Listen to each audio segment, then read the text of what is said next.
ನಮಸ್ಕಾರ ಸ್ನೇಹಿತರೆ, ನಾನು ನಿಮ್ಮ ನಾಯಕ. ನಾನಿವಾಗ ನಿಂತಿರ್ತಕ್ಕಂಥ ಸ್ಥಳ ಪಾಪಾಯ ಟನಲ್. ಇದು ಗಂಗಾವತಿ ತಾಲೂಕಿನ ಮಲಾಪುರ ಗ್ರಾಮದಿಂದ ಪ್ರಾರಂಭ ಆಗುವಂಥದ್ದು.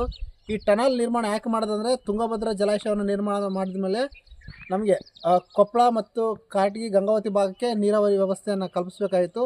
ಆಗ ಈ ದೊಡ್ಡ ಬೆಟ್ಟ, ಯಾಕಂದರೆ ನಮ್ಮ ಗಂಗಾವತಿ 7 ಸಾಲು ಬೆಟ್ಟಗಳ ಪರಿಸರನ ಹೊಂದಿರುವಂಥದ್ದು. ಇಲ್ಲಿ ಈ ಬೆಟ್ಟದ ಮುಖಾಂತರ ಸುರಂಗ ಮಾರ್ಗ ಕೊರೆದು ನಾವು ನೀರು ಒಯ್ಯಲೇಬೇಕಾಯಿತು. ಯಾಕಂದರೆ ಬೇರೆ ಭೂ ಪ್ರದೇಶ, ಸಮತಟ್ಟಾದ ಪ್ರದೇಶ ಇದ್ದಿದ್ದಿಲ್ಲ.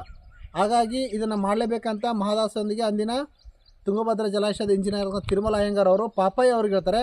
ಪಾಪಯ್ಯ ಅವರು ಈ ಮಹತ್ವದ ಕೆಲಸವನ್ನು ಕೈಗೆತ್ತಿಕೊಳ್ತಾರೆ. ಇದು ಸುಮಾರು 1 ಕಿಲೋಮೀಟ್ರಿಗಿಂತ ಹೆಚ್ಚು ಸುರಂಗ ಮಾರ್ಗ ಇದೆ.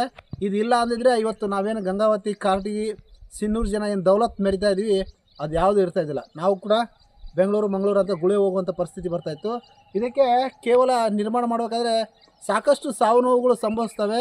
ಆದರೂ ಕೂಡ ಅಂದಿನ ಹೊತ್ತಿನ ಊಟಕ್ಕಾಗಿ ಬಂದಂಥ ಕಾರ್ಮಿಕರು ಅದು ಯಾವುದನ್ನು ಲೆಕ್ಕಿಸದೆ ಇಂಥ ಮಹಾನ್ನತ ಕಾರ್ಯವನ್ನು ಮಾಡಿದರು ಅಂತ. ಈ ಒಂದು ಕಾರ್ಯಕ್ಕೆ ಮಾಡಿದಂಥ ನೂರಾರು ಜೀವಗಳಿಗೆ ಶರಣಾರ್ಥಿಗಳು ಎಷ್ಟು ಕೃತಜ್ಞತೆ ಸಲ್ಲಿಸಿದ್ರು ಕೂಡ ಕಮ್ಮಿನೇ. ಇದು ಪ್ರತಿಯೊಂದು ನಾವು ಎಲ್ಲದನ್ನು ನೆನಪು ಮಾಡ್ಕೊಳ್ಬೇಕು. ಇವತ್ತು ನಾವು ಕೋಟ್ಯಾಧೀಶ್ವರರಾಗಿದ್ವಿ, ಭತ್ತವನ್ನು ಬೆಳೀತಾ ಇದ್ವಿ, ಭತ್ತವನ್ನು ಬೇರೆ ಕಡೆ ಕಳಿಸ್ತಾ ಇದ್ವಿ. ಇದೆಲ್ಲ ಏನು ನಮ್ಮ ಶ್ರೀಮಂತಿಕೆ ಇದ್ದರೂ ಕೂಡ ಅದಕ್ಕೆ ಕಾರಣವೇ ಈ ಒಂದು ತುಂಗಭದ್ರೆಯ ಕಾಲುವೆ ಅಂತ ಹೇಳ್ತಾ ಈ ವಿಡಿಯೋನಲ್ಲಿ ಮುಗಿಸ್ತೀನಿ. ನಮಸ್ಕಾರ.